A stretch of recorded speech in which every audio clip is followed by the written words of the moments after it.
The grandson of Mahatma Gandhi was called Nakli Gandhi by those who usurped the name of Gandhi to do their politics. Jammu Kashmir के युवाओं के अंदर डाल दी, अपने झंडे की भावना जम्मू कश्मीर के युवाओं से छीन ली। ಲೋಕಸಭಾ ಚುನಾವಣೆ 2024 ದೇಶಾದ್ಯಂತ ಕೆಲವು ಹೈ ವೋಲ್ಟೇಜ್ ಕ್ಷೇತ್ರಗಳಿವೆ. ಅಂಥದ್ರಲ್ಲಿ ಪ್ರತಿ ವರ್ಷ ಈ ಹೈ ವೋಲ್ಟೇಜ್ ಕ್ಷೇತ್ರ ಬಾರಿ ಸುದ್ದಿ ಮಾಡುತ್ತೆ, ಅದು ಅಮೇಥಿ. अगर कांग्रेस पार्टी और राहुल गांधी में दम है तो मुझे सलाखों के पीछे भेजे, जेल के पीछे से भी मैं अमेठी के लिए आवाज उठाती रहूं.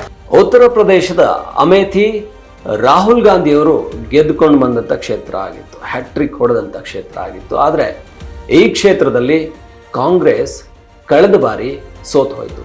ಕಾಂಗ್ರೆಸ್ ಸೋತು ಹೋಯ್ತು ಅನ್ನೋದಕ್ಕಿಂತ ರಾಹುಲ್ ಗಾಂಧಿ ಸೋತು ಹೋದರು. ರಾಹುಲ್ ಗಾಂಧಿ ಸೋತು ಹೋದ ನಂತರ ಸ್ಮೃತಿ ಇರಾನಿ ವಿರುದ್ಧ 50,000 ಮತಗಳ ಅಂತರದಲ್ಲಿ ಸೋತರು. ಇದನ್ನ ನಿರೀಕ್ಷೆ ಮಾಡಿರಲಿಲ್ಲ. ರಾಹುಲ್ ಗಾಂಧಿ ಗೆಲ್ತಾರೆ ಅಂತ ಅನ್ಕೊಂಡಿದ್ರು. ಆದರೆ ಸ್ಮೃತಿ ಇರಾನಿ ವಿರುದ್ಧ ನರೇಂದ್ರ ಮೋದಿ ಅಲೆಯಲ್ಲಿ ರಾಹುಲ್ ಗಾಂಧಿ ಸೋತು ಹೋಗ್ಬಿಟ್ರು. ಅಂದರೆ ಎಲ್ಲೋ ಒಂದು ಕಡೆ ಗೆಲ್ಬೋದು ಸೋಲ್ಬೋದು, ಈ ಎರಡೂ ಸಾಧ್ಯತೆಗಳಿತ್ತು. ಆದರೆ ಅದ್ರ ನಡುವೆ ಕೂಡ ರಾಹುಲ್ ಗಾಂಧಿ ಸೇಫ್ ಆಗಿ ಕೊನೆಯಲ್ಲಿ ಗೊತ್ತಾಗ್ಬಿಟ್ಟು ತಾವು ಮತ್ತೊಂದು ಕ್ಷೇತ್ರ ವಯನಾಡ್ ಕ್ಷೇತ್ರನ ಕೂಡ ಆಯ್ಕೆ ಮಾಡಿಕೊಂಡ್ರು, ಅಲ್ಲಿಂದ ಗೆದ್ದು ಬಂದರು. ಆದರೆ ಅಮೇಥಿಯಲ್ಲಿ ಸೋತರು ಕೂಡ ಅಲ್ಲಿ ಮಾನ ಉಳಿತು. ಆದರೆ ಈ ಬಾರಿ ಕೂಡ ಸ್ಮೃತಿ ಇರಾನಿ ಸವಾಲು ಹಾಕ್ತಾ ಇದ್ದಾರೆ, ಬನ್ನಿ ನಿಂತ್ಕೊಳ್ಳಿ ಅಮೇಥಿಯಲ್ಲಿ ಗೆದ್ದು ನೋಡಿ, ನನ್ನ ಸೋಲ್ಸ್ಬಿಡಿ ಅಂತ ಹೇಳಿ ಸವಾಲು ಹಾಕ್ತಾ ಇದ್ದಾರೆ ರಾಹುಲ್ ಗಾಂಧಿ ಅವ್ರಿಗೆ. ಆದರೆ ರಾಹುಲ್ ಗಾಂಧಿ ಯಾಕೋ ಧೈರ್ಯ ಮಾಡಲ್ಲ, ವಯನಾಡಲ್ಲಿ ನಿಂತ್ಕೊಂಡು ಸೇಫಾಗಿ ಗೆದ್ದು ಬಿಡೋಣ ಅಂತ ಅನ್ಕೋತಾರೆ. ಆದರೆ ಅಮೇಥಿ ಈ ಬಾರಿ ಕೂಡ ಒಂದು ಹೈ ವೋಲ್ಟೇಜ್ ಕ್ಷೇತ್ರನೇ. ಯಾಕಂದರೆ ಇಲ್ಲಿ ಹಿಂದಿಂದ ಕೂಡ ಸಂಜಯ್ ಗಾಂಧಿ ನಿಂತು ಗೆದ್ದಿದ್ರು. ಇಲ್ಲಿನ ಇತಿಹಾಸವನ್ನು ನೋಡೋದಾದರೆ 1980ರಲ್ಲಿ ಸಂಜಯ್ ಗಾಂಧಿ ನಿಂತು ಇಲ್ಲಿಂದ ಗೆಲ್ತಾರೆ.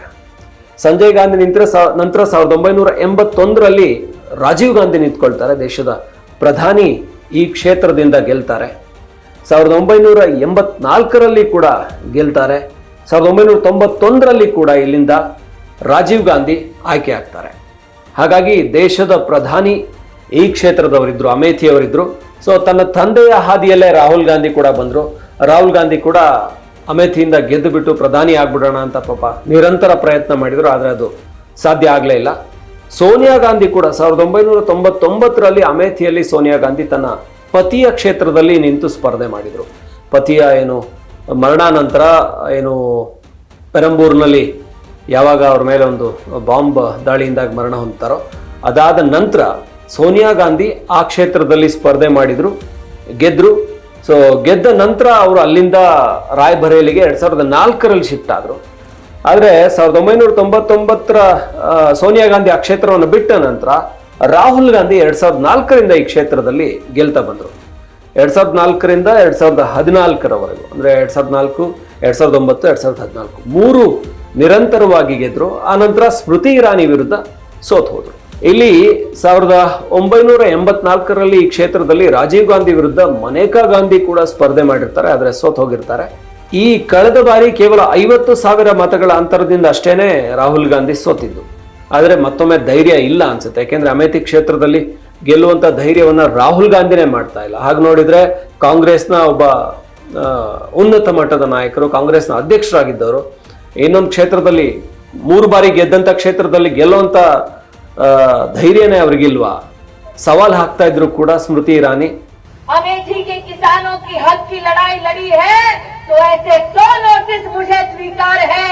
अगर कांग्रेस पार्टी और राहुल गांधी में दम है तो मुझे सलाखों के पीछे भेजे, जेल के पीछे से भी मैं अमेठी के लिए आवाज उठाती रहूं. ನಿಲ್ಬೋದಲ್ವಾ, ಗೆಲ್ಬೋದಲ್ವಾ ಅಂತ ಅನ್ನಿಸಬಹುದು, ಆದರೆ ಅದಷ್ಟು ಸುಲಭ ಇಲ್ಲ. ಅಷ್ಟರ ಮಟ್ಟಿಗೆ ನರೇಂದ್ರ ಮೋದಿ ಹವಾ ಇದೆ ಈ ಕ್ಷೇತ್ರದಲ್ಲಿ. ಹಾಗಾಗಿ ಸ್ಮೃತಿ ಇರಾನಿ ಅಂತೂ ಮತ್ತೊಮ್ಮೆ ಗೆಲ್ಲೋದಕ್ಕೆ ಎಲ್ಲ ತಯಾರಿ ಮಾಡ್ಕೊಂಡಿದ್ದಾರೆ, ಕೇಂದ್ರ ಮಂತ್ರಿ ಆಗಿದ್ದಾರೆ. ಹಾಗಾಗಿ ಈ ಕ್ಷೇತ್ರವನ್ನು ಮತ್ತೊಮ್ಮೆ ಹೈ ವೋಲ್ಟೇಜ್ ಆಗಿ ನೋಡಬೇಕು ಅಂತ ಹೇಳಿದ್ರೆ ಒಂದು ಪ್ರಬಲ ಅಭ್ಯರ್ಥಿ ಸ್ಮೃತಿ ಇರಾನಿ ವಿರುದ್ಧ ಬರಬೇಕು.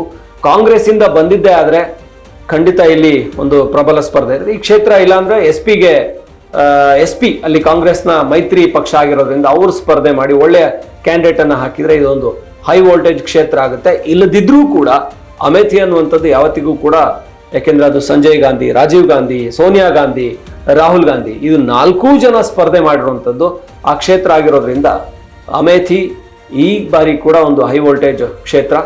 ಯಾರಾದರೂ ಸ್ಮೃತಿ ಇರಾನಿನ ಸೋಲಿಸ್ತಾರ ಇಲ್ಲಿ ಸ್ಪರ್ಧೆ ಮಾಡಿ? SP ಇಂದ ಏನಾದರೂ ಅವರಿಗೆ ಗೆಲ್ಲುವಂಥ ಸಾಧ್ಯತೆಗಳೇನಾದರೂ ಇದೆಯಾ? ಗೊತ್ತಿಲ್ಲ.